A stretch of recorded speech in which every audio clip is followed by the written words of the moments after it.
गोव्यातल्या सगळ्या माझ्या बंधू भगिनींना मी पहिल्यांदा धन्यवाद देतो. काल दादांच्या सोबत कालपासून आहे आणि लोक आम्हाला, मी गोव्यात पहिल्यांदा आलो, लोक सांगत होती की गोव्यातले लोक अत्यंत प्रेमळ आहेत. याचा मी प्रत्यक्ष अनुभव घेतलाय, म्हणजे पुस्तक वगैरे नाही. आणि म्हणून पहिल्यांदा मी सगळ्यांना धन्यवाद देतो. आजचा दिवस हा अत्यंत महत्वाचा आहे, कारण ज्यांनी परशुरामाला आपला नेता मानलेला आहे त्या परशुरामाचा पराभव आजपासून सुरू झालेला आहे.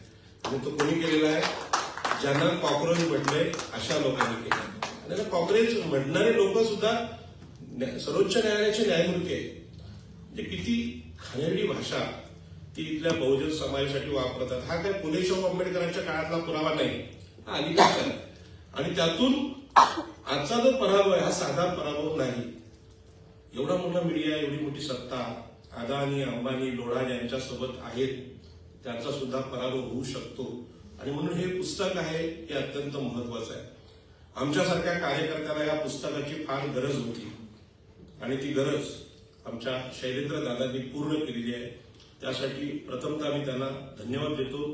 त्यांच्यासाठी सगळ्यांनी जोरात टाळ्या वाजवा. खरं म्हणजे मी काय असा मोठा विद्वान किंवा लेखक, प्राध्यापक, साहित्यिक नाही. मी रस्त्यावर लढणारा साधा कार्यकर्ता. त्यामुळे शेतकऱ्यांच्या ज्या अडचणी आहेत, लढताना ज्या अडचणी आहेत, त्या अडचणीमध्ये सगळ्यात कमीपणाची जी भावना आहे ती त्याचा मनाचा न्यूनगंड आहे. मानसिकदृष्ट्या तो दुर्बल आहे आणि त्याला दुर्बल करण्याचं काम परशुरामाने केलेलं आहे. मला या कार्यक्रमाचं नियोजन फार आवडलं. इथली सगळी रचना आमच्या गावकरीच्या संवाद किशोर नायकापूर यांच्याशी बोलताना मी सांगितलं, इथली जी खुर्ची इतकी आखीव रेखीव आहे की तुम्हाला मुंबईत अशी खुर्ची बघायला मिळणार नाही. ती लाकडाची आहे. ती कोणी केली, तो कारागीर कोण, त्याच्याबद्दल कोणी बोलत नाही. खुर्चीत बसताना तर कधीच बोलत नाही. पण गोव्यातली प्रत्येक घरं, रचना, गल्ल्या, रस्ते एवढे अप्रतिम आहेत की हे जपून ठेवा. हे आपण जपले पाहिजे. ही आपली खरी कलाकुसर आहे.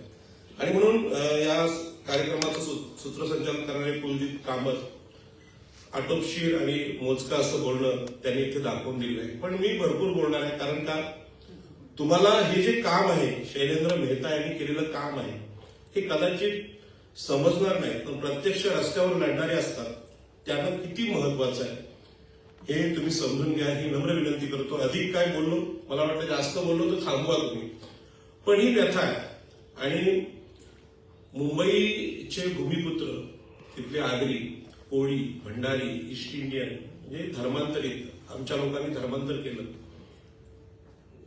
आणि आदिवासी, हे मुंबईचे भूमिपुत्र अनेक वर्ष लपले होते. आम्ही जेव्हा आंदोलनाला सुरुवात केली तेव्हा हे समोर आले. आणि ह्या पुस्तकामध्ये गोव्याचे खरे भूमिपुत्र कोण याचा उल्लेख आलेला आहे. खरं म्हणजे हे पुस्तक मी 2-3 वेळा वाचलं. एवढा अभ्यास आणि संपूर्ण जगातले पुरावे, फुले शाहू आंबेडकरांचे संदर्भ, हे सगळं त्याच्यामध्ये आहे. आता हे सांगणं म्हणजे पिक्चरची स्टोरी अगोदरच सांगणं ते चुकीचं होईल. आणि म्हणून ते पुस्तक तुम्ही घेतलं पाहिजे आणि वाचलं पाहिजे. पण संपूर्ण कोकणासाठी हे पुस्तक अत्यंत महत्वाचं पुस्तक आहे. आणि एवढं महत्वाचं आहे की तुम्हाला सांगतो, शेतकऱ्यांचे लढे अयशस्वी होतात याचं खरं कारण आहे त्यांचा मनातला न्यूनगंड, म्हणजे गुलामी. महात्मा ज्योतिबा फुलेंनी त्यांना म्हटलेलं आहे ते गुलाम आहे. शिक्षणाचा अभाव आहे, वाचनाचा अभाव आहे. परंतु ही गुलामगिरी लागण्याचं काम ज्या प्रतीकाद्वारे केलं, तो परशुराम किती भयानक आहे. या कार्यक्रमामध्ये आम्हाला पुष्पगुच्छ देण्याचं काम आमच्या बहिणींनी केलं, ताईंनी केलं. दादा, ही सुद्धा क्रांती आहे. स्टेजवर महिलांनी येऊ नये असं या लोकांना वाटतं. म्हणजे कुठल्याही विचार मंचावर महिलांनी येऊ नये अशा प्रकारची त्यांची इच्छा आहे. आणि म्हणून कोकण, आम्ही गोव्याला वेगळं समजतच नाही.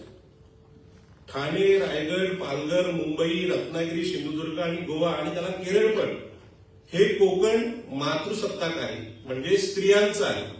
इथली स्त्री बंडखोर आहे, स्वतंत्र आहे. त्या ताई मला पहिल्यांदा भेटल्या खाली तिथे समोर. तर आपल्या स्त्रिया काय डोक्यावरून पदर वगैरे घेत नाही, त्या बंडखोर आहेत, कोणाला घाबरत नाही. मुंबईची मुलगी पण कोणाला घाबरत नाही, तुम्हाला माहित आहे. आमची वसईची मुलगी गाणं गाते, काळा असो वा गोरा असो, रेतीवाला नवरा पाहिजे. ते कोणाला विचारत नाही, हुंडा, जात पात काहीच पाहत नाही. तर ही जी बंडखोर मुलगी आहे ही कोकणातली मुलगी आहे आणि कदाचित ते परशुरामाचे लोक कोकणात पहिल्यांदा आले असतील तेव्हा त्यांनी पाहिलं असेल की इथली स्त्री अत्यंत स्ट्रॉंग आहे. म्हणजे आमचा अनुभव आहे की आम्ही मच्छीमारीला 15-15 दिवस समुद्रात असतो तेव्हा कोळीवाड्याचं रक्षण ह्या महिला करत असतात. आमच्याकडे कोळीवाड्यामध्ये सगळी इकॉनॉमी आहे, अर्थशास्त्र हे महिलांच्या हाती आहे. मासे आणून द्यायचे आणि महिलांनी ते विकायचे, पैसा सगळा महिलांकडे.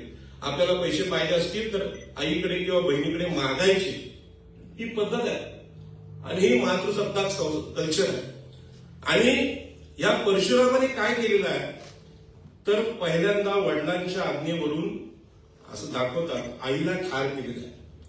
म्हणजे स्त्रियांना संपवण्याचं काम परशुरामाने केलेलं आहे आणि तरी सुद्धा तो देव आहे अशा प्रकारची मांडणी आपल्या देशात कशी होऊ शकते.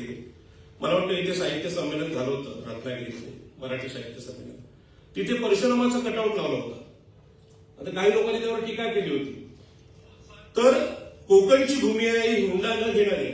तुमच्या गोव्यामध्ये हुंडा घेतात का लग्न? घेतात? आमच्याकडे घेत नाही. रायगड जिल्ह्यात, मुंबई, ठाण्यात, पालघरमध्ये हुंडा घेत नाही. आमच्याकडे लग्न सुद्धा महिला लावतात, त्याला धौलारीण हा शब्द आहे. पुस्तक दादांचं आहे पण मी मुद्दाम सांगतो कारण हे पुस्तकाचं महत्व समजून घ्यायचं असेल तर कोकणाचा जो स्वभाव आहे तो स्त्री सत्ताक आहे. म्हणजे स्त्रिया इथे प्रभावी आहे. स्त्रियांनी ठरवलं याच्याशी लग्न करायचं त्याला कोणी अडवणार नाही. म्हणजे जातपात तोडणारी इथली महिला आहे. आणि परशुरामाने जी सुरुवात केली ती पहिल्यांदा आईला ठार केले, स्वतःच्या आईला. आता कुत्रा सुद्धा आपल्या आईवर किती प्रेम करतो तुम्हाला माहिती. कुठलाही प्राणी आईला सर्वोच्च सन्मान देतो. कोंबड्याला तर माहीतच नसतं बाबा कोण आहे, पण ती कोंबडी आपल्या पिलांना सांभाळते. पाऊस आला तर पंखाखाली घेऊन त्यांचं रक्षण करते. म्हणजे आईची तोडवी इतकी मोठी आहे. सगळ्या जगाने ते मान्य केले आणि परशुरामाने सांगितलं, बाबांनी सांगितलं म्हणून आईला पुराणे ठार केलं. तर अशा प्रकारे परशुरामाची चिकित्सा आम्ही केली नाही. महात्मा ज्योतिबा फुले यांनी सांगितलं की स्त्रिया, शूद्र आणि अतिशूद्र यांना सगळे अधिकार नाकारणाऱ्यांची संस्कृती ही परशुरामाची संस्कृती आहे. तिला पुरुष सत्ताक संस्कृती म्हटलेली आहे. आणि आम्ही सुद्धा स्त्री सत्ताक संस्कृती जगतो.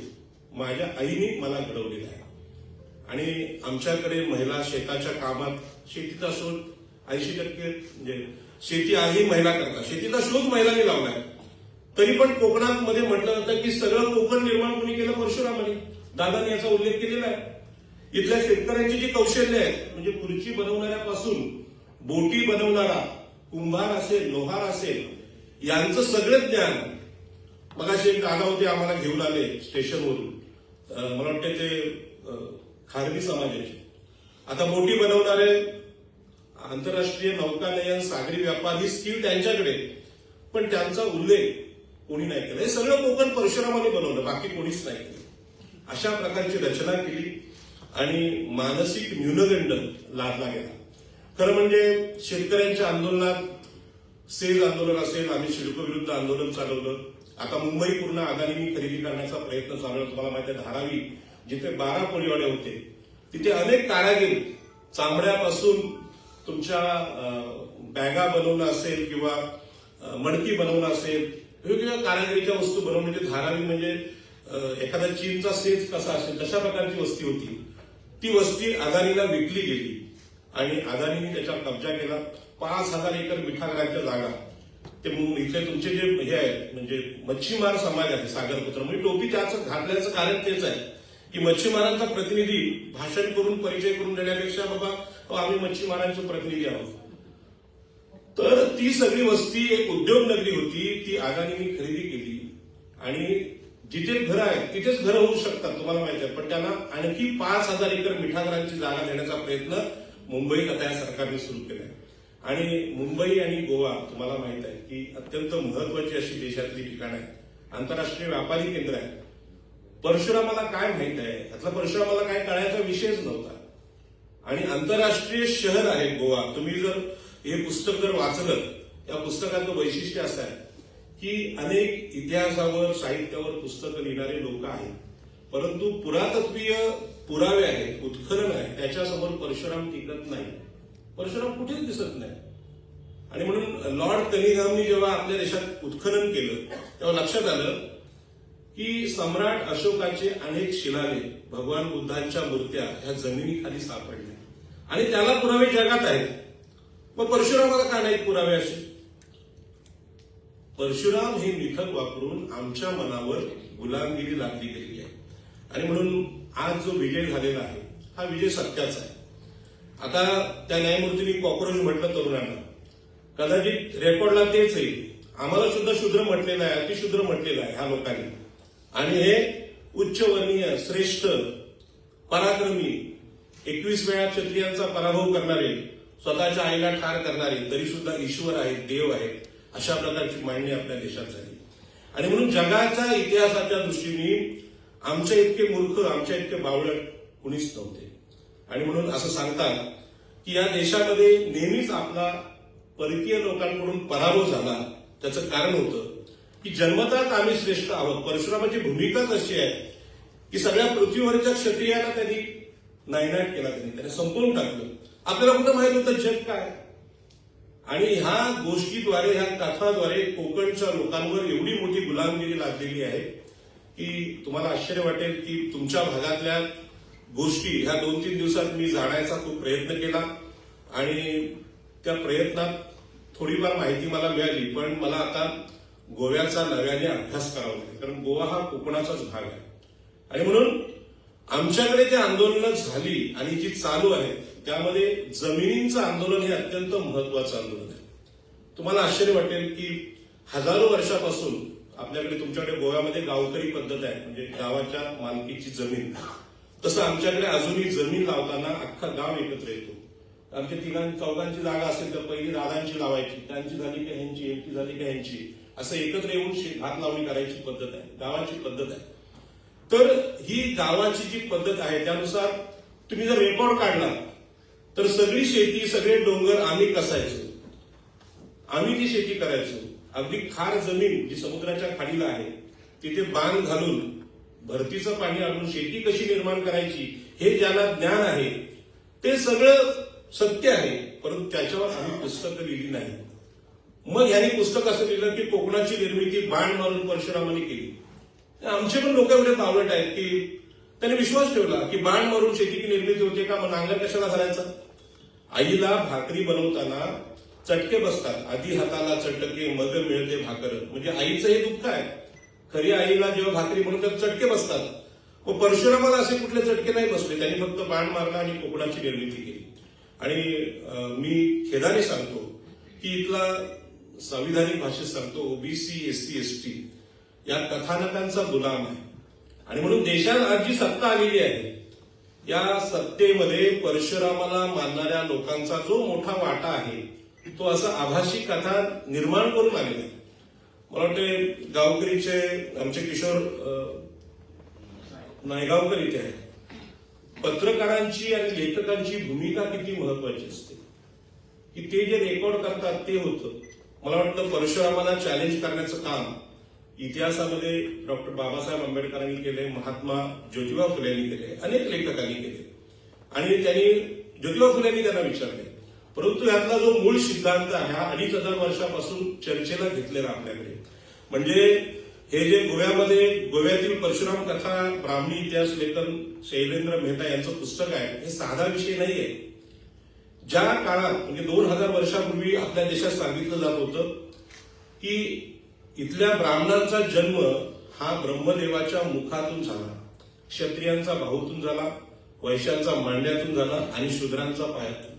शूद्रांमध्ये काही आम्ही सगळे आहोत, स्त्रिया पण शूद्रच आहेत आणि ओबीसी पण शूद्र आहेत, एससी, एसटी, आदिवासी सगळे शूद्र, अतिशूद्र आहेत. हे सगळे पायातून जन्मले, आम्ही ब्रह्मदेवाच्या तोंडातून जन्माला आलो, अशा प्रकारचं मिथक वापरलं गेलं.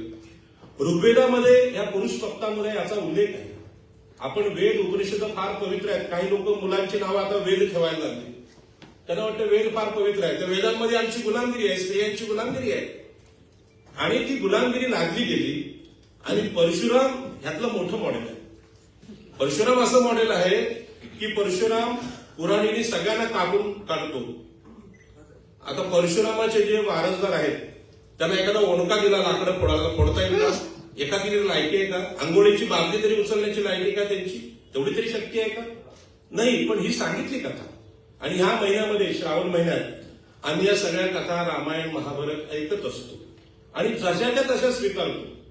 आणि म्हणून हे जे पुस्तक आहे हे पुस्तक यासाठी महत्वाचं आहे की इथे आणि तुमच्यापैकी डॉक्टर आहेत कोण?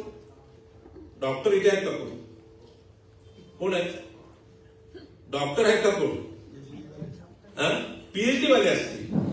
हे डॉक्टर असतात तब्येत म्हणजे आरोग्य तपासणारे डॉक्टर. पीएचडी वाले डॉक्टर फार महत्वाचे. संपूर्ण देशाला मनाच्या गुलामगिरीचा रोग झालेला आहे आणि हा रोग आहे त्याचं नाव आहे परशुराम. हा रोग असा आहे की तो सांगतो की परशुरामच शूर आहे किंवा आमचेच लोक शूर आहेत, आम्ही जन्माने श्रेष्ठ आहोत, आम्हीच बुद्धिमान आहोत. आणि अशा प्रकारचा रोग बहुजनांवर लादला गेला आणि आम्ही गुलाम झालो. आणि म्हणूनच ही जी गोष्ट आहे ही गोष्ट मी हे पुस्तक प्रकाशन असल्यामुळे मला ज्या जाती म्हणजे कोकणातल्या माहीत आहे त्यामध्ये मी स्वतः आगरी जातीचा आहे. आगरी, कोळी, भंडारी, कुणबी, गावडा, वेली, मराठा, धनगर, सुतार, लोहार, कुंभार, तेली आणि अनुसूचित जाती या सगळ्यांनी हे पुस्तक वाचलं पाहिजे. कारण या पुस्तकामध्ये छोट्याशा जागेत एवढे संदर्भ जागतिक स्तरावरचे आलेले आहेत आणि मनोरुग्ण झालेल्या भारताला समजावून सांगितलेलं आहे बाबा ही फक्त कथा आहे, त्याला कुठलेही भौतिक पुरातत्वीय पुरावे नाहीत. आणि तरी सुद्धा तुम्हाला माहित आहे गोव्यावर तर गुलामगिरी लादलेलीच आहे. हे पुस्तक थेट राजकीय सत्तेला कारक ठरलेल्या परशुरामाचं आहे. म्हणजे गोव्यावर ज्यांचं राज्य आहे ते राज्य उगाच आलेलं नाही. आपल्याला निवडणुका म्हणजे काय एवढंच माहित आहे की पैसे वाटायचे, खायला द्यायचं, लोकांना मतं खरेदी करायचे, एवढंच माहित आहे. आता तर ईव्हीएम वगैरे सगळं आलंय, परंतु मनाने माणसाला कसं गुलाम करायचं. पण ते गोव्यामध्ये महिला मुख्यमंत्री झाली का आतापर्यंत कोण? हो, मग गोव्यातल्या लोकांचं अभिनंदन. कारण महाराष्ट्राला अजून महिला मुख्यमंत्री भेटलेली नाही. अरे या परशुरामाने महिलांना जास्त घाबरवलेलं आहे. आईला मारणारा तो देव आहे, त्याने आईला ठार केलेला आहे आणि संशयावरून आईच्या चारित्र्यावरून. किती भयानक गोष्ट आहे. आणि म्हणून आपल्याला राजकीय जीवनात अपयश येतंय त्याचं कारण सुद्धा हा परशुराम आहे. आणि ह्या पुस्तकामधली सगळ्यात महत्वाची गोष्ट आहे गोव्यामध्ये आता जो संघर्ष चालू आहे की इथले आदिवासी हे मूळ मालक आहेत या भूमीचे. माझ्याबरोबर आता आदिवासी बंधू होते. काय नाव दादा तुमचं? जोरात बोला. हा, तर ते माझ्यासोबत होते. ते आदिवासी या जमिनीचे मूळ मालक आहेत. परंतु त्यांच्या जमिनी आज संपूर्ण देशात नागपूरपासून सगळीकडे म्हणजे खनिजांसाठी त्यांना बाहेर काढतात. त्यांचे सातबारे परस्पर बदलत आहेत आणि हे काम करणारे अदानी, अंबानी आणि लोढा, त्या लोढाविरुद्ध संघर्ष आमचा पण चालू आहे. मी स्वतः त्या संघर्षात आहे. माझ्यावर 2-5 कोटीचे गुन्हे दाखल आहेत लोढांनी केले. पण त्याची अब्रू आम्ही घालवली असं त्याचं म्हणणं आहे. अब्रू नुकसानीच्या केस आहे. आणि त्याचा भाऊ राजन लोढा ईडीच्या अंतर्गत आतमध्ये आहे आणि तो काय सांगतोय की माझी अब्रू घालवली राजाराम पाटलांनी. एवढे सभ्य भाषा बोलणारा माणूस तुमची अब्रू कशाला घालवेल? सांगायचा मुद्दा आहे की वर्तमान काळात ह्या पुस्तकाची फार गरज आहे. आणि म्हणून मी पुन्हा एकदा आठवण करून देतो की परशुरामाने कोकणाची निर्मिती केली ही जी गोष्ट आहे ही कोकणाचा सातबारा लिहिणारी गोष्ट आहे. म्हणजे आता 1/14 जो आहे म्हणजे कोकणचा आणि गोव्याचा सातबारा हा परशुरामाच्या लोकांचा आहे, म्हणजे ब्राह्मणांचा आहे. स्पष्ट सांगतो अशा प्रकारचं धार्मिक विश्लेषण केलं गेलं. मग शेतात नांगर धरणारा, भात लावणारा, त्याच्या गरीब शेतकऱ्याच्या डोक्यात असं बिंबवलं गेलं की तो फक्त शेती करायचे मालक ते आहे. आणि आमचे मनोज मासेलकर भंडारी समाजाचे मुंबईतले नेते सांगतात की अजूनही काही खोतांच्या म्हणजे जमीनदारांच्या जमिनीतले नारळ इथले कुळ जमीन कसणारे लोक त्याच्या घरी घेऊन जातात. कारण त्यांचा धार्मिक विश्वास आहे हे त्याला दिलं पाहिजे, नाही तर देव कपेल. देव म्हणजे परशुराम. म्हणजे धार्मिक शोषणातून गुलामगिरी कशी लादता येते हे जगाला माहीत नाही. जगामध्ये काळा गोरा वर्णभेद आहे, म्हणजे वेगळ्या प्रकारची गुलामगिरी पण आहे, वांशिक गुलामगिरी आहे. पण भारतामध्ये धार्मिक गुलामगिरी आहे आणि या गुलामांना गुलामीतून मुक्त होता येत नाही.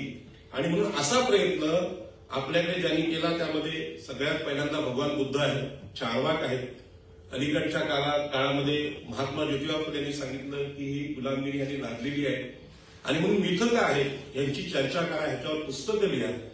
परंतु आमच्याकडे लिहिण्याचा अधिकारच नव्हता आणि अधिकार असला तरी लिहिण्याचं धाडस. आज गोव्यातील परशुराम कथा आणि ब्राह्मणी इतिहास लेखन असं जे पुस्तक आहे त्याचं खरं म्हणजे हेडिंग असं पाहिजे की गोव्यातील राजकीय सत्ता आणि परशुराम. गोव्यातल्या राजकीय सत्तेला कारक परशुराम आहे आणि परशुरामाला हरवल्याशिवाय बौद्धिक दृष्टीने आपली सत्ता येऊ शकत नाही. कोणी नगरसेवक आमदार वगैरे येत आहेत. मी 2 वेळा खासदारकी लढलोय. मला त्याची कल्पना आहे की मनावर किती गुलामगिरी आहे आणि म्हणून जमीन हक्कांचा विषय सुद्धा ह्या पुस्तकामध्ये आलेला आहे. एखाद्या धार्मिक विषयामुळे जमीन मिळत नाही, तलाठ्याला तहसीलदाराला विचारा तुम्ही की हे मानसिक गुलामीचं कारण आहे. आमच्याकडे जेव्हा पहिल्यांदा हे लक्षात आलं, म्हणजे गोव्यातल्या लोकांना ते सांगणं गरजेचं आहे की परशुरामाच्या स्टोरीमुळे कोकणामध्ये जमिनीचे मालक ब्राह्मण बनले. तुम्हाला माहिती आहे या पुस्तकामध्ये आणखी एक गोष्ट आहे की परदेशी लोक, पोर्तुगीज सत्ताधारी असतील, फ्रेंच असतील, मोगल असतील, हे सगळे लोक, इंग्रज असतील, भारतामध्ये राज्य करायला लागल्यानंतर यांनी परशुरामाच्या लोकांनी म्हणजे ब्राह्मणांनी सांगितलं की कोकण भूमी ही परशुरामाची आहे, म्हणजे आमची आहे. आणि मग ते संदर्भ जगामध्ये गेले. त्यांनी पण विचार केला की जमिनीचे मालक हेच आहेत, कसणाऱ्या मुलांना फक्त शेती करायला द्यायची आणि त्यांच्याकडून टॅक्स घ्यायचा. आणि खोती, तुम्हाला माहित आहे पेशवाईनंतर खोती आली कोकणामध्ये. गोव्यामध्ये काय आली मला माहित नाही, ती आली. आणि त्यामुळे जमीन मालकी त्यांच्या नावावर, सगळं जे धान्य आहे मुलांना पण पुरणार नाही एवढं धान्य ते सावकार घेऊन जायला लागले. अक्षरशः मारायचे, शोषण करायचे. आणि याविरुद्ध आमच्याकडे आंदोलन झालं, रायगड जिल्ह्यात आंदोलन झालं, अलिबागला आंदोलन. दादा आमच्याकडे येतात, अलिबागला येतात. अलिबागला आंदोलन झालं. डॉक्टर बाबासाहेब आंबेडकर आले आणि त्यांनी कुणाला सांगितलं, जमीन कसणाऱ्या लोकांना सांगितलं, महिलांना सांगितलं, भात पेरता तुम्ही, नांगर धरता तुम्ही, लावणी तुम्ही करता, कापणी तुम्ही करता, तुम्ही या शेताचे मालक आहे, धान्य पण तुमचंच आहे. पण ते सांगायचं नाही, ते सावकार आहे. खरं म्हणजे मानसिक गुलामगिरीमध्ये पडलेल्या कोकणाला गोव्यामधल्या ज्या लोकांनी बाहेर काढलं असेल त्यांची नावं तर मला माहित नाही. दादांना आणखी एक पुस्तक लिहावं लागेल ज्यांनी संघर्ष केला. आणि म्हणून हे पुस्तक ज्यांना अर्पण केलेलं आहे ते बांदोडकर साहेब आणि त्यांच्या 4 ओळी हे पुस्तकाचं अर्पण त्यांना आहे. आणि त्यामुळे मला दयानंद उर्फ भाऊसाहेब दांडेकर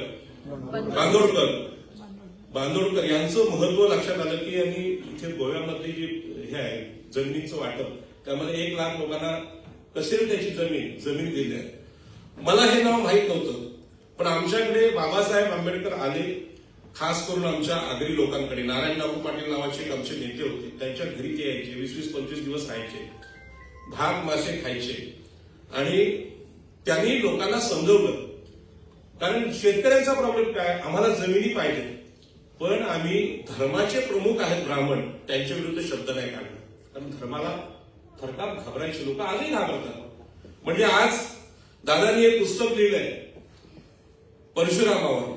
अनेक ब्राह्मण काय बोलत असतील, परिणाम फार वाईट होतील, म्हणजे दहशत असते, परिणाम फार वाईट होतील. एखादा समजा यांच्या देवाबिवाला मानणारा माणूस असेल तो घाबरून जाणार. आणि तसे शेतकरी घाबरायचे. तेव्हा बाबासाहेब आंबेडकरांनी सांगितलं, जे देव आम्हाला पाणी नाकारतात, प्यायला 14 तारखेचं आंदोलन, जे देव आम्हाला जमिनी नाकारतात, जे देव आम्हाला जंगलाचा अधिकार नाकारतात, मानवी अधिकार नाकारतात, अशा देवांना मी मानतच नाही, तुम्ही पण मानू नका.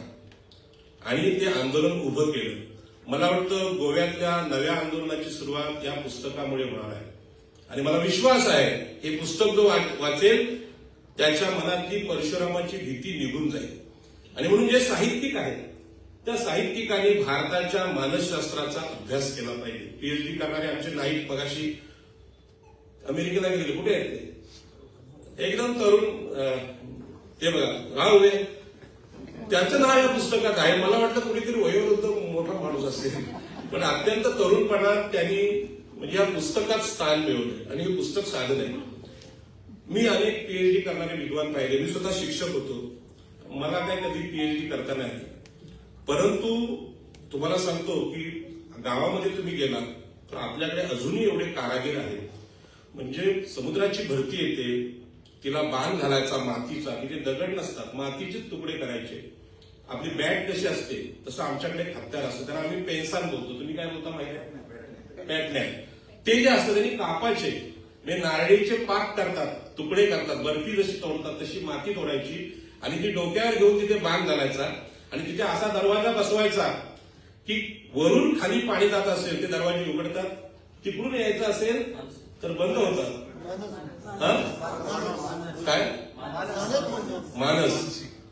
मला सांगा, आपल्या आजी आजोबांनी त्यावर काम केलं का नाही दिलं ते एखादं पुस्तक? आजोबा वारल्यावर नुसतं पिंड करायचे, त्यांच्या यांना खाऊ वाटायचा, मिठाई वाटायचा, आजोबांवर पुस्तक करायचं? सांगतो तुम्हाला, आपल्या आईवर मी ते स्वतः काम केलेलं आहे, ते बांध घालण्याचं काम मी केलेलं आहे. आणि मोठ्या खार बंदिस्ती आता ह्या तोडल्यात ह्या लोकांनी, पाणी घुसवलंय आणि तिथे मॅनग्रोव्ह झाले, त्याच्या नोंद घेतल्या सातबाऱ्यावर की इथे मॅनग्रोव्ह झाले, आता हे वन जाहीर करा. आता ते काय जंगलासारखं नाही येते, खारं पाणी आलं तरच ते होतंय, पण त्याच्याविषयी फाईट कोणी करत नाही. हे अन्याय आहे कोकणावर. कारण आम्ही शेती तो बांध घालून तयार केली होती, ही परशुरामाच्या बापाने नव्हती केली. त्या भाषेत बोलावं लागते, पण आम्ही तसं बोलत नाही आणि त्याचा फायदा यांनी घेतला. तुम्हाला सांगतो, एवढे स्किल तुम्ही ग्रामीण भागात गेलात, आदिवासींना विचारा, अशी काय औषध आहे, साप चावला तर काय करायचं, हे काही चमत्कार नाही बुवांचे, प्रत्यक्ष औषध आहे. माझ्या शेतावर आम्ही असं पाणी बाहेर पडायचं, ते पाणी शंकूसारखा एक बांबूच्या काठाचा बगडा असतो, तुम्ही काय बोलता मला माहित नाही, असं शंकूसारखा असतो आणि पाठीमागं सगळे मासे जमा होतात. तर त्या माशांमध्ये साप सुद्धा येतात, समुद्र साप. त्याच्यामध्ये अशी एक रिंग लावली जायची कसली वेलीची, की त्याला क्रॉस जर सापाने केलं तर साप बेशुद्ध पडायचा, पण मासे मात्र जिवंत राहिले. पण त्या वनस्पतीचं नाव मला अजूनही कळलं, माझे आजोबा ते करायचे. पण हे संशोधन कोकणातल्या लोकांनी केलं होतं. ही शेती काय ऊसाच्या शेतीसारखी घाटावरची शेती नाही. समुद्राबाजूची शेती करणं, नदीकाठची शेती करणं फार कठीण आहे. 15-15 दिवस पाऊस त्या भाताच्या वर असतो, तरी ते भात, तशाच भाताच्या जाती आपल्याकडे होत्या, पण ह्याच्यावर आम्ही पुस्तकं लिहिली नाही. आणि एका फटक्यात त्यांनी लिहून टाकलं की कोकणाचा निर्माता परशुराम, आणि ह्याला अजूनपर्यंत कोणी चॅलेंज केलं नाही. आणि म्हणून रायगडमधून रत्नागिरीकडे येताना बोर्ड लागले, बॅनर लावले, ही भूमी परशुरामाची आहे.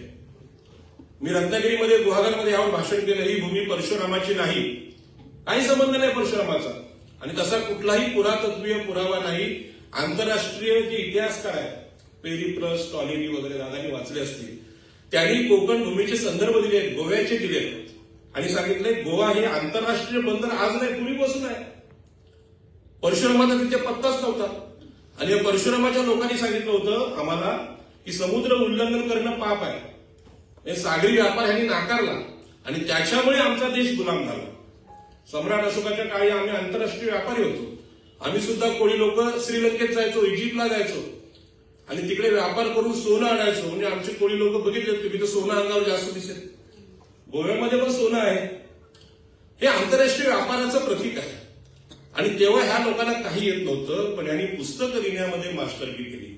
आणि म्हणून माझी नम्र विनंती आहे, दादांचं वय आता किती वर्ष आहे? 60 क्रॉस केलं. का माहितीये का, तुम्हाला सांगतो, खरं म्हणजे हे पुस्तक अभिजित दिपके यांनी आंदोलन किती वयात केले. एकदम तरुण पोरगा आहे आणि त्यांनी चॅलेंज केले. चॅलेंज फक्त मोदींना नाही केले, अमित शहाना नाही केले, देवेंद्र फडणवीसला नाही केले, परशुरामाला केले. आता की त्याला पण हे माहित असेल, त्याला एक पुस्तक भेट द्या, तू परशुरामाला हरवलंस. हे तरुण वयात करायला पाहिजे आणि हे सगळ्यात मोठं धाडस आहे. म्हणजे ह्या सगळ्या गुलामीचा केंद्रबिंदू आहे ती ही रूपक आहे. म्हणजे रामाने सुद्धा शंभुकाला शिकणाऱ्या विद्यार्थ्यांना ठार केलं. हे जे आहे ना, नीट परीक्षा म्हणजे काय, तेच काम आहे. पेपर फोडणं म्हणजे काय, मुलांना आत्महत्याला प्रवृत्त करणं आहे. महाभारतामध्ये एकलव्याचा अंगठा कापणं म्हणजे काय, नीट परीक्षेतले पेपर फोडणं, तेच काम आहे. हे तेच करत आले. तुमच्यातल्या विद्यार्थ्यांना ते नाकारतात. आणि म्हणून दादांनी जे पुस्तक लिहिलेलं आहे हे सगळ्या पुस्तकांचं सार आहे. बाबासाहेब आंबेडकरांनी काय केलं, बाबासाहेब आंबेडकर हे पुस्तकांचे एकदम अतिशय प्रेम करणारे पुस्तक, कर्ज काढून पुस्तकं घेतली होती. घरामध्ये पुस्तकं ठेवण्यासाठी बंगला बांधणारा माणूस म्हणजे बाबासाहेब आंबेडकर. मग त्यांनी मनुस्मृती नावाचं पुस्तक का जाळलं. जसं परशुराम जाळला याच्यामध्ये, परशुरामाला उघडा नागडा केलेला आहे, काहीच नाही ठेवलं त्याच्या अंगावर. या पुस्तकात असं लिहिलेलं आहे सगळं. त्या पुस्तकात त्या परशुरामाचं बिंग फोडलेलं आहे. बाबासाहेबांनी मनुस्मृती जाळली, कारण ती मनुस्मृती सांगत होती की स्त्रिया म्हणजे आमची आई, माझी मावशी, माझी पत्नी, माझी बहीण, हिला कुठलाच अधिकार नाही. आता ज्याच्या आईलाच अधिकार नाही तो पोरगा दुर्बलच होणार ना, लुळापारला होणार, कारण आईलाच त्यांनी अधिकार नाही नाकारले. नंतर इथल्या ओबीसीला ही जी खुर्ची बनवली ना, शोध घ्या ह्या कारागिराचा, खरोखर त्याचं कौतुक केलं पाहिजे. ती कुठे बनली खुर्ची? अप्रतिम खुर्ची बनलेली आहे. नीलकमल वगैरे झिरो आहे त्यासमोर, या खुर्ची समोर गोव्यातल्या. तर ते खुर्ची बनवणारे कारागीर सगळे ओबीसी, त्याला अधिकार नाकारले. एससीला नाकारले. एसटी मधल्या जाती मगाशी गावडा वगैरे वेदिक तुम्ही नावं सांगितली. आमचे आदिवासी बांधव आता प्रत्यक्ष भेटलो त्यांना अधिकार नाकारले. आणि अधिकार नाकारण्याचा लढा आजपर्यंत गोव्यात सुरू आहे. कुठे मुलगा तो मारला होता त्याला मगाशी? कोणाला मारला होता? उभा राहा. ह्या काळात, आताच्या काळात, या आधुनिक जगात अशा आमच्या आदिवासी बांधवांना इथं मारलं जाते. अॅट्रॉसिटीचा भयंकर प्रकार आहे. असा एससी आणि एसटीला मारलं जाते. हे सगळे परशुराम अवताराचे लोक आहेत. कारण यांना कुणालाही अधिकार द्यायचे नाही. अजूनही त्यांना वाटतं की आमच्या पायाखाली तुडवले गेले पाहिजे. आणि म्हणून परशुराम ही फक्त व्यक्तिरेखा नाहीये, ते आमच्या गुलामीचं कारण आहे. आणि तुम्हाला आश्चर्य वाटेल की आमच्याकडे कोकणात जेव्हा हे आंदोलन उभं राहिलं की जमीन कसतो तोच मालक झाला पाहिजे. कारण सत्ता बदलत गेल्या, पोर्तुगीज आले, इंग्रज आले, मोगल आले, राज्य बदलली गेली, गाव त्यांचंच, गावकरी तेच, पण सातबारे मात्र त्यांच्या नावावर झाले. आणि म्हणून मला इथे आता प्रश्न पडला की आदिवासींना जमिनी नाही, तुम्ही जिथे राहताय ना त्याचा शोध घ्या. त्या गावाच्या भोवती 1000 एकर जागा तुमचीच आहे. तिथल्या लोकांनी पुरावे दिले नसतील तर जागतिक पुरावे तुमच्या बाजूने आहेत. आणि म्हणून मुंबईचे पुरावे आम्ही शोधले. मुंबईची 7 बेटांची नगरी, 7 बेटांच्या नगरीमध्ये आम्हाला सांगितलं गेलं की तुमची गावठाणं, आगरी, कोळी, भंडारी, ईस्ट इंडियन यांची गावठाणं ही अतिक्रमण आहेत, म्हणजे तुम्ही घुसले त्या जमिनीत. तेव्हा त्यांना आम्ही सांगितलं घारापुरी जे बेट आहे ते तुम्ही बघून या, सगळ्यांनी बघा. 2000 वर्षापूर्वीच्या लेण्या तिथे आहेत, आंतरराष्ट्रीय व्यापारी केंद्र आहे ते. तिथे आजही 97% लोक आगरी आणि कोळी समाजाचे राहतात. ते काय बाहेरून आले का? ते तिथले भूमिपुत्र आहेत. मग तिथले भूमिपुत्र असून मुंबई अतिक्रमित ठरवली गेली आणि तोडायचा निर्णय घेतला 2016ला. तेव्हा त्यांना आम्ही सांगितलं की तुम्ही मुंबईचे मालक स्वतःला समजता. मुंबईत काय शेपूची भाजी, कारल्याची भाजी खाऊन जगता येत नाही. तिथे चिंबोऱ्या आणि निवट्या खायला लागतात. चिंबोऱ्या आणि निवट्या मला माहिती आहे तुम्हाला. दादानी मला आता जेवायला गेलो होतं. कुठल्या हॉटेलमध्ये? कुठल्या हॉटेलमध्ये गेलो जेवायला? रिट्स मध्ये गेलो होतं जेवायला. काय होते तिथे? कोळंबी होत्या, शिंपल्याचं कालवण होतं, म्हणजे भात होता, तिसऱ्या. मुंबईची ओळख तीच आहे. गोवा आणि मुंबईमध्ये कल्चरमध्ये काहीच फरक नाही, तीच आहे. फक्त जगाला नवीन संदेश गोव्याने दिला. मी गोव्याचं त्याबद्दल अत्यंत कृतज्ञ आहे. का कृतज्ञ आहे? की आमची लोक नासक्या तीर्थक्षेत्रात जायची, म्हणजे आंघोळीला गेलं तर जे काही ओळखे वाहत यायचे त्याचं सांगायला नको तुम्हाला. तीर्थक्षेत्रातली महाराष्ट्रातली स्थिती आहे. मग समुद्र किनारी तुम्ही जा ना, समुद्र किनारी जा, जीवनाचा आनंद घ्या. गोव्याने ही कल्चर देशाला नव्हे जगाला शिकवली. आणि याचा चांगला परिणाम आता रायगडवर होतोय. मुंबईमध्ये असं पर्यटन केंद्र नाही, उपहारगृह नाही, हॉटेल नाही. मच्छीमारांचीच मुंबई आहे, पण मच्छीमारांचं हॉटेल तिथे नाही. आणि रिट्सवाल्यांचं मी बघितलं 5-6 त्यांनी हॉटेल काढलेले, दादांचे मित्र आहेत. तर सांगायचा मुद्दा आहे की गोवा हे जीवनाकडे कसं बघावं ते शिकवते. आणि हा वास्तववादी दृष्टिकोन आहे जीवनाचा. आपल्या गावकरीच्या संपादकांना मी सांगतो यावर लिहा. कारण आता पर्यटनाला बदनाम करतात हे लोक. पुन्हा एकदा सांगतात कुठे अयोध्येला चाला. आणि अयोध्येच्या मूळ भूमिपुत्रांच्या जागा तुम्ही घेतल्या, कुंभमेळा आयोजित केला, लोकांना आवाहन केलं. लोक गोव्याकडे येत होती आणि लोकांना सांगितलं तिकडे या, कुठे? अयोध्येला. आणि तिथे गेल्यावर काय केलं? पहिल्या फटक्यात 1400 कोटी रुपये खाल्ले. रामाचे पैसे चोरले कसे? मोजामध्ये बोटाक्या ठेवले, शौचालयात ठेवले आणि हे पवित्रतेच्या गोष्टी करतात. सांगा, लक्ष्मी 11 वर्षीच्या ह्याच लोकांनी लिहिलं लक्ष्मी फार पवित्र असते. मग अशी चोरली का तुम्ही? ती पण देवाची. हे सगळे परशुरामाचे लोक आहेत. सांगायचं कारण काय? हे सगळे लोक परशुरामाचे लोक आहेत. बदनाम झाले. आणि म्हणून या परिस्थितीमध्ये खरं म्हणजे दादा खूप कमी बोलले. दादानी एवढं सुंदर पुस्तक लिहिलंय की मला सुद्धा सगळ्यात मोठा प्रश्न आला की ज्या काळात रायगड जिल्ह्यात कसेल त्याची जमीन राहील त्याची घर, हे तत्व बाबासाहेब आंबेडकरांनी शिकवलं. आणि परशुरामाच्या लोकांनी आमच्या जमिनीवर कब्जा केला होता, त्यांना आम्ही हाकलून लावलं कुठं, पुण्यामध्ये आणि ठाण्यामध्ये, आणि सांगितलं कसेल त्याची जमीन राहील त्याचं घर. आगरी कोळी भंडारी लढले आणि कुळ कायदा झाला कोकणामध्ये. कसेल त्याची जमीन राहील त्याचं घर हा एक प्रकारचा राष्ट्रवाद आहे.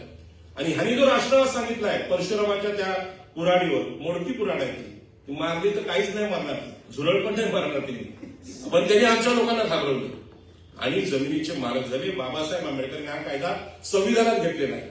आदिवासींना खास करून सांगतो मी, आदिवासींनी वन हक्क पण केलाय. 2006 सांगितलं गावाच्या बाहेरचं जंगल आमचं आहे. नागपूरचे आदिवासी करू शकतात, तो गोव्याचे का नाही करू शकत? केलं पाहिजे. पण आमचे आदिवासी, एससी एसटी, महिला आणि ओबीसी परशुरामाला घाबरतात. त्यांना वाटते काय परशुराम कोणीतरी महान माणूस आहे. मी सावंतवाडीमध्ये एकदा आलो होतो, मँगो हॉटेल आहे तिथे राहिलो होतो आणि त्या कट्ट्यावर बसलेला एक कुणीतरी गरीब कष्टकरी आला आणि सांगायला लागला, दादा प्रसाद घ्या देवाचा. तर आता त्याचं ते बघितलं रूप आणि मी तो प्रसाद घेतला, मी खायला लागलो. माझ्यासोबत जी व्यक्ती होती ते म्हणले की पाटील साहेब प्रसाद खायचा नाही. तो का? इथले देव फार कडक आहे, त्या प्रसादाचं काय असलं मग? मला काय असं वाटत नाही, कुठल्या तरी दुकानातून आणलं असेल ना ते. पण कोकणावर एवढी दहशत आहे, मला सांगायचं आहे की देवांची दहशत कोकणावर एवढी कुठेच नाही. आणि म्हणून गोव्यावर असलेली ही दहशत आहे, ही दहशत माणसाच्या मनावर काम करते. आमच्याकडे कुळ कायद्याने जमिनी आल्या, आम्ही जमिनींचे मालक झालो. याचा अर्थकारणाशी कसा संबंध आहे सांगतो की ठाणे, रायगड, पालघर, आता तुम्ही गोव्यात राहता, तिकडे जमिनी आमच्या नावावर झाल्या. नवी मुंबईच्या जमिनी सिडकोनी घेतल्या, त्याच्या विरुद्ध दिवा पाटलांनी आंदोलन केलं आणि ह्या जमिनीला आज भाव आलाय 7 कोटी ते 10 कोटी रुपये गुंठा. गोव्यात काय भाव चालू आहे गुंठ्याला? नाही तरी पण आकडा द्या, स्क्वेअर मीटर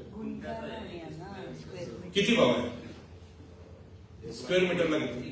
1,00,000. मग एक किती स्क्वेअर मीटर म्हणजे एक गुंठा?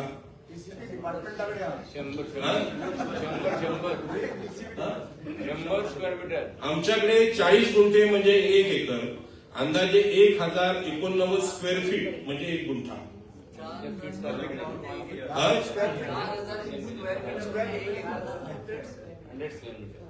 काय? एक गुंठा किती? 4 जण एकच.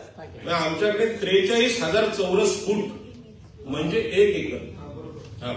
मग गुंठ्याला म्हणजे 1,000 फुटाला अंदाजे 7 कोटी रुपये. सिडकोचा सेलिंग रेट आहे 7 कोटी रुपये. एवढा भाव आला, लोक सुखी झाले, लोक श्रीमंत झाले. पण हा विचार महात्मा ज्योतिबा फुले, बाबासाहेब आंबेडकर यांचा परशुराम विरोधी विचार होता. सांगायचा मुद्दा काय की पुस्तकं लिहिणारा माणूस आपल्याला श्रीमंत करू शकतो हे तुम्हाला मी सांगतोय. बाबासाहेब आंबेडकरांनी रिझर्व्ह बँकेची स्थापना केली. आजचे अदानी, अंबानी, लोढा मानतील का? मोदी साहेब मानतील का रिझर्व्ह बँकेची स्थापना बाबासाहेब आंबेडकरांनी केली? तो वास्तव आहे. आणि म्हणून हे जे पुस्तक आहे ना, हे आमच्या सुखाचं, वैभवाचं प्रतीक आहे. आणि म्हणून आमच्याकडे जो भाव जमिनीला आला मुंबईतल्या, आम्ही आंदोलन केलं, जमिनी आमच्या नावावर केल्या. कारण पेशवाईमध्ये या सगळ्या जमिनी ह्या ब्राह्मणांच्या नावावर झाल्या होत्या. आता तुम्हाला माहिती आहे गोव्यामध्ये कोणी ब्राह्मण मोठे राज्यकर्ते झाले मला माहित नाही, मी माहिती काढायचा प्रयत्न केला किती ब्राह्मण मुख्यमंत्री झाले. कारण या पुस्तकात सरळ म्हटलंय की सारस्वत ब्राह्मण याचा फार मोठा फायदा झालाय परशुरामाचा.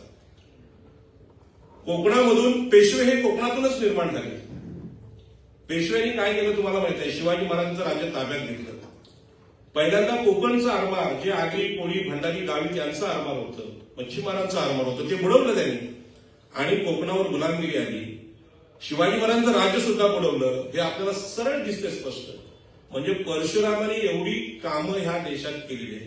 आता काही लोकांना अजूनही वाटतं जेव्हा महात्मा ज्योतिबा फुलेंचा चित्रपट आला पुण्यामध्ये तेव्हा महिलांनी विरोध केला त्याला आणि घोषणा कुठल्या दिल्या? परशुरामाच्या. म्हणजे आमचा नेता कोणी आहे? परशुराम. अनेक ब्राह्मण नेत्यांच्या ऑफिसमध्ये परशुरामाच्या मूर्त्या दिसतात. त्या सगळ्यांना माझी विनंती आहे की आईला ठार करणारा माणूस देव होऊ शकतो, नगरसेवक होऊ शकतो. आता ते चपलाने मार खायला लागलेत लोक. नुसता झेंडा दिसला ना कमलाचा तरी लोक मारतायत. आणि जेव्हा लोकांना कळेल की आईला मारणारा माणूस देव आहे, लोक सोडतील का? मग एवढं असंविधानिक, अनैसर्गिक, महिला विरोधी तुम्ही का वागता? आता तरी तुम्ही स्वीकारा. सगळ्या जगामध्ये महिलांचे मतदानाचे अधिकार मान्य झाले, महिलांना समान अधिकार दिलेत. बाबासाहेबांनी हिंदू कोड बिलामध्ये संपत्तीचा समान अधिकार दिलाय. वडिलांच्या जमिनीवर मुलीचा अधिकार आहे, नवऱ्याच्या जमिनीवर पत्नीचा अधिकार आहे. एवढे समान अधिकार दिलेत आणि तुम्ही आईला ठार करणाऱ्या परशुरामाला या देशात का लागता? याचं कारण आहे, खरं म्हणजे बोलण्यासारखं खूप आहे. मी एवढे मुद्दे काढले होते की परशुराम हा विषय माझ्यासाठी अत्यंत महत्वाचा होता. याचं कारण आहे की आमच्या कोकणावर जी गुलामगिरी, गोव्यातल्या गुलामीचा माझा तेवढा अभ्यास नाही, पण दादानी सांगितलंय कोकणातल्या उच्चवर्णीय लोकांना म्हणजे ब्राह्मणांना जमिनी भेटल्या त्याचं कारण हा परशुराम आहे. त्यांनी लिहिलं की ह्या जमिनींची निर्मिती म्हणजे कोकणाची निर्मिती परशुरामाने केली आणि ह्याच्यामुळे सातबारे भेटलेत त्यांचे आणि त्याच्यामुळे संपत्तीचे मालक ते झाले. आणि मनुस्मृती तुम्ही कधी वाचली तर त्या स्पष्ट म्हणते की शूद्रांना, स्त्रियांना, अतिशूद्रांना, एसी एसटीला संपत्तीचे अधिकार नाही आणि त्याचा समर्थक हा परशु घेतलेला परशुराम. आणि म्हणून कोकणामध्ये जी पेशवाई आणि त्या काळात खोटी पद्धत निर्माण झाली, आम्ही गुलाम झालो. आम्हाला गुलामीतून मुक्त करण्याचं काम महात्मा ज्योतिबा फुले, बाबासाहेब आंबेडकर यांच्या विचाराने केलं आणि यांनी या प्रतीकांची चिकित्सा केली, रामायणाची केली, महाभारताची केली. पण कोकणातला माणूस एवढा धार्मिक आहे की त्याला अजूनही गुलामीतून मुक्त होता आलेलं नाही. आणि म्हणून अनेक ब्राह्मण मित्रांना माझी विनंती आहे की जगाच्या पटलावर परशुराम ठेवा, जगामध्ये चर्चा घडवा किंवा जगातल्या लोकांना गोव्याला बोलवा आणि परशुरामाच्या बाबतीत तुमच्याकडे काही पुरावे असतील, पुरातत्वीय पुरावे, तर दाखवा आम्हाला. आणि म्हणून रत्नागिरीच्या सभेमध्ये मी सांगितलं की आम्ही लोक सम्राट अशोकाच्या काळात जगाशी व्यापार करायचो, आंतरराष्ट्रीय व्यापारी होतो. मुंबईचं जे धारापुरी बेट आहे हे इंटरनॅशनल वर्ल्ड ट्रेड सेंटर होतं त्या काळात. तुम्ही जाऊन बघू शकता तिथे आता भेटले पुरावे पण भेटले संशोधकांना. अशी जे लोक आम्ही होतो त्यांच्याबद्दल पुस्तकच नाही आणि सगळी पुस्तकं तुमची. आणि अशा प्रकारे मानसिक गुलामगिरी लागली गेली. परदेशातले लोक आमच्याकडे आले, आमच्या देशावर अन्याय झाले, तेव्हा ह्याच लोकांनी सांगितलं शस्त्राचा अधिकार फक्त क्षत्रियांना, क्षत्रिय जातीला. क्षत्रिय पडले तर ब्राह्मणांना आणि ते पडले तर वैश्यांना, स्त्रियांना शस्त्राचा अधिकार नाही. जा गावामध्ये, मुंबईतला कालचा व्हिडिओ बघा आंदोलनाचा. एक महिलेने पोलिसांची गाडी अडवली हात लावून, जायचं नाही पुढे. अडवली की नाही? ती घाबरली कोणाला? तिचा फोटो व्हायरल झाला, मॉडेल आहे ती, तिने अडवली. म्हणजे तुम्ही जो सिद्धांत मांडला महिलांना काय ताकद नसते, महिलांना काय अधिकार नसतो, हा सिद्धांत खोटा आहे. आणि तो एवढ्यासाठीच केलाय कारण तुम्हाला महिलांचा प्रतिकार सहन होत नाही, महिलांच्यावर सतत अन्याय तुम्हाला करायचा आहे. आणि म्हणून कोकणावरची गुलामी दूर करण्याचं हे पुस्तक, या सभेला लोक फार कमी आहेत परंतु सगळे बुद्धिमान आहेत. माझी आपल्याला विनंती आहे, तुम्ही अत्यंत सुसंस्कृत मोठ्या घरचे लोक आहेत, चांगले खाणारे लोक आहेत, पण खेड्यातला जो शेतकरी आहे ना त्याची अवस्था फार बिकट आहे. इथे अणुऊर्जा प्रकल्पाच्या विरोधात आम्ही लढायला आलतो न्यायमूर्ती कोळसे पाटलांच्या सोबत. तेव्हा मी पाहिलं की सातबाऱ्याचे जे मालक आहेत त्यांनी चेक घेतले होते आणि जमीन कसणाऱ्या लोकांची सातबाऱ्यावर नावच नव्हती. प्रकल्प झाला तर पैसे कोणाला मिळणार? जमिनीच्या मालकांना. आणि म्हणून हे सगळे प्रकल्प स्वीकारायला तयार आहे. आज आमच्याकडे तेच आहे. नवी मुंबई एअरपोर्टमध्ये जमिनी आमच्या गेल्या आणि जमिनीला 7 कोटी भाव असताना आणि 6 कोटी रुपये एकरनी घेतल्या. कदाचित एकका आपली पटत नसतील, तुम्हाला समजत नसतील, पण तो विमानतळ फसवून आमच्याकडे घेतला. सरकारने सांगितले हा विमानतळ खासगी आहे की सरकारी आहे, तो विमानतळ अदानीला दिला. त्या विमानतळाला तिथले नेते दिबा पाटील यांचं नाव लागवं. दादांनी दिबा पाटलांबरोबर काम केलेलं आहे. मी आता त्यांना मगाशी सांगितलं दिबा पाटलांचं चरित्र लिहा. आमच्या लोकांचा तो प्रॉब्लेम काय, संध्याकाळी बसले जेवायला एक अख्खा बोकड खातील, एक पिंपरी कामं करतील, तसलं ते सांगत नाही मी, पण एखादं पुस्तक लिहावं आपल्या नेत्यावर, त्यांनी काय काम केलं ते आपल्याकडे होत नाही. बरं लिहिलेलं पुस्तक वाचावं हे पण होत नाही. ते पुस्तक आम्ही घराघरात लिहिलं पाहिजे हे पण आम्हाला जमत नाही. आणि म्हणून काळ आणि परिस्थिती बदललेली नाही. आज परशुरामाचे लोक आहेत ते असा प्रचार करतायत, नाव संप्रदायांचे आहेत. ते संप्रदाय रामदास स्वामींच्या नावाने असतील किंवा भगवद्गीतेच्या नावाने असतील, पण खेड्यातल्या अशिक्षित लोकांना ते आजही गुलाम करतात. आणि निवडणुका आल्या का ते आदेश देतात आपल्या लोकांना, सगळ्यांनी मतदान भाजपला करा. काय करणार तुम्ही शेतकरी लढेवाले? आणि म्हणून आदरणीय दत्ता पाटील, दिबा पाटील यांनी मला प्रश्न केला की सेज आंदोलनामध्ये आम्ही रिलायन्सचा शेअर बुडवला समुद्रात, लढाई जिंकली आम्ही शेतकऱ्यांची, परंतु शेतकरी वाचल्यानंतर घरदार श्रीमंत झाले, मोठे मोठे बंगले झाले, घरावर दत्ता पाटलांचं नाव नाही लिहिलं, दिबा पाटलांचं नाव नाही लिहिलं नाही, बाबासाहेब आंबेडकरांचं नाव लिहिलं नाही, सद्गुरूंच्या कृपेने झालं. बरं, सद्गुरू कोणाचे? मुलं तर ह्या परशुरामाचे. हा कृतज्ञपणा आमच्याकडे असा भिनला आहे, तो घालवायची गरज आहे. आणि म्हणून हे जे पुस्तक आहे, हे पुस्तक केवळ गोव्याची गुलामगिरी घालवणारे नाही, तर संपूर्ण भारताची गुलामगिरी घालवणारे लोक आहे पुस्तक आहे. आणि म्हणूनच बाबासाहेब आंबेडकर, महात्मा ज्योतिबा फुले हे तुम्ही वाचले पाहिजे, या अर्थाने वाचले पाहिजे. आणि बाबासाहेब आंबेडकरांनी सांगितलं की जे देव, जो धर्म आम्हाला आमचा अधिकार देत नाही, आमच्या बैलांना अधिकार देत नाही, हा धर्म काय कामा, त्यांनी धर्मांतरच करून टाकलं आणि भगवान बुद्धांचा धम्म स्वीकारला. भगवान बुद्धांनी 2500 वर्षापूर्वी एक वचन सांगितलंय लेखकांना, पुस्तकांना, कवींना, ते आदर्श आहे. त्याला नाव आहे कालाम सुत्त. त्याने असं सांगितलं, एखादं वाक्य एखाद्या मोठ्या माणसाने सांगितलं म्हणून ते खरं मानू नका. एखादं वाक्य परंपरेने आलेलं आहे, प्रचार म्हणून, पेपरवाल्याने लिहिलंय म्हणून खरं मानू नका. किंवा एखादा विचार सगळ्या लोकांनी सांगितलाय म्हणून खरं मानू नका. तो विचार तुमच्या सदस्य विवेक बुद्धीला पटत असेल, त्या विचाराने देशाचं, राष्ट्राचं, समाजाचं कल्याण होत असेल तर स्वीकार. आणि हाच विचार या पुस्तकामध्ये वेगवेगळ्या पद्धतीने आमच्या शैलेंद्र मेहता साहेबांनी सांगितलंय, वेगवेगळ्या पद्धतीने, की तुम्ही ते स्वीकारा, काळाच्या कसोटीवर तपासा आणि स्वीकारा. आणि मला वाटतं उशीर खूप झालाय, पण मी हे सांगताना एवढंच सांगतो की कोकणामध्ये महाराजांचं पीक आलं. हे पीक कधी आलं? ज्यावेळी कोकणामध्ये आमचे जे बांदोडकर साहेब, गोव्याचे पहिले मुख्यमंत्री, त्यांच्या काळातले लोक होते. त्या काळात लोकांना जमिनीचा अधिकार मिळू लागला, लोक घरांचे जमिनीचे मालक होऊ लागले. मग ह्या परशुरामाच्या लोकांनी आंदोलन सुरू केलं कोकणात, कुठलं? देवाधर्माचं. आणि लोकांना या देवाधर्मात गुंतवलं.